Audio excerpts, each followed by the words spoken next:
Hey guys, and welcome back to Reality Unplugged.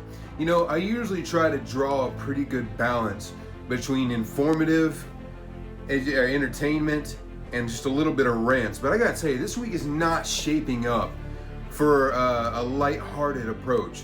I'm getting very upset with the way this country is being run, more and more and more, and it's not easing up. It's not getting better.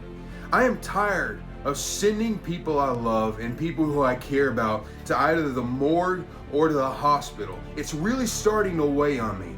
I just got news Sunday that another friend of mine has passed away under COVID complications. I just had to send a family member off to the hospital because of complications. And I'm gonna get ready to tell you exactly why it is that I blame this administration for what's going on. So if you're out there, Mr. Biden, if you're out there, Mrs. Kamala Harris, or anybody else on the team, or anyone who even supports him, I want you to get down in my comments and tell me exactly why I'm an idiot, because I'm gonna explain to you exactly why I blame the leftist, liberal agenda for what's going on and the people that are suffering in my life right now.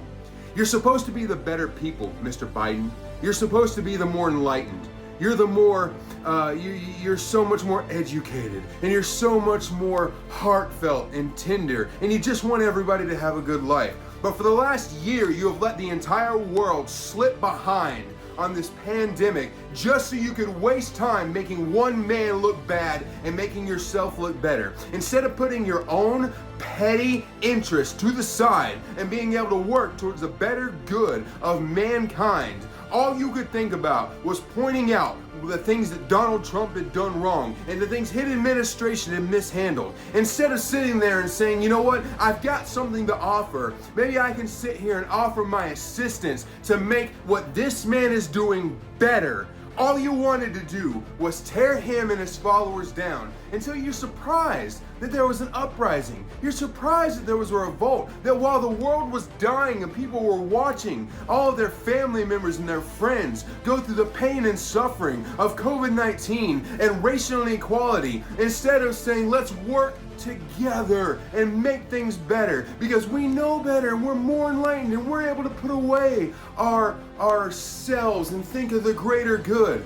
All you could do was concentrate and focus on tearing down those that you didn't agree with. You're petty, you're weak, you're miserable, and you're sorry. And I hope this makes it to you. I don't care if anybody else sees this, but I hope it comes across your desk and you get to see that we're not stupid. We know that just because you weren't in power, you're still the ones that put us behind. If you would have stopped being power-hungry, grabby, greedy misfits for a little while, you could have offered your assistance to the man who had the power to make a difference.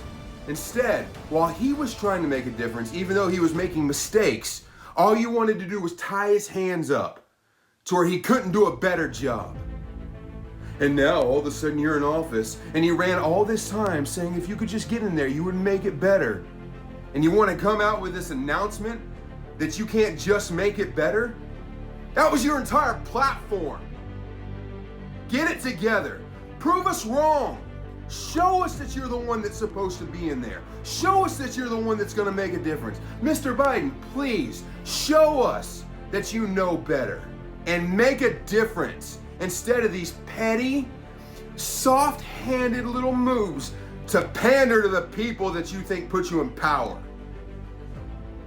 I am one of your citizens.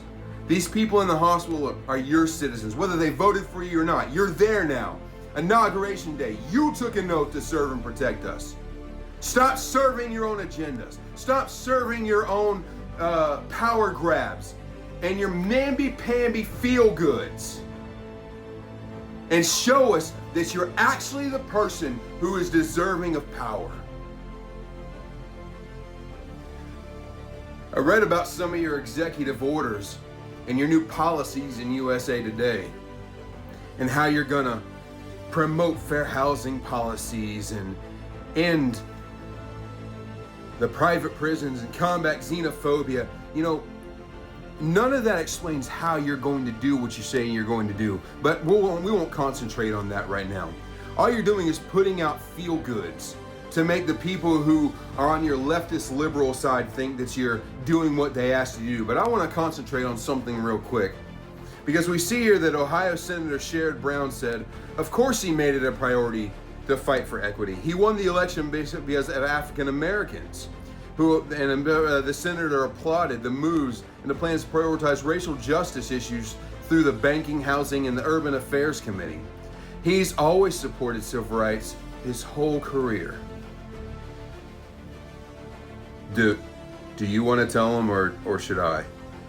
I'll do it. Don't worry. I showed this in my last video, but given this article, it bears showing again. Mr. Biden, whose hand are you holding? Whose civil rights exactly has your whole career been based off of? Whose civil rights have you been pushing for your entire career? How much did you pay Ohio Senator Sherman or Sherwood or whatever his name is to lie? To rewrite history in your favor? Shame on you. If you're going to be what you're going to be, then be it. Stop lying to us. Like, subscribe. This is the way.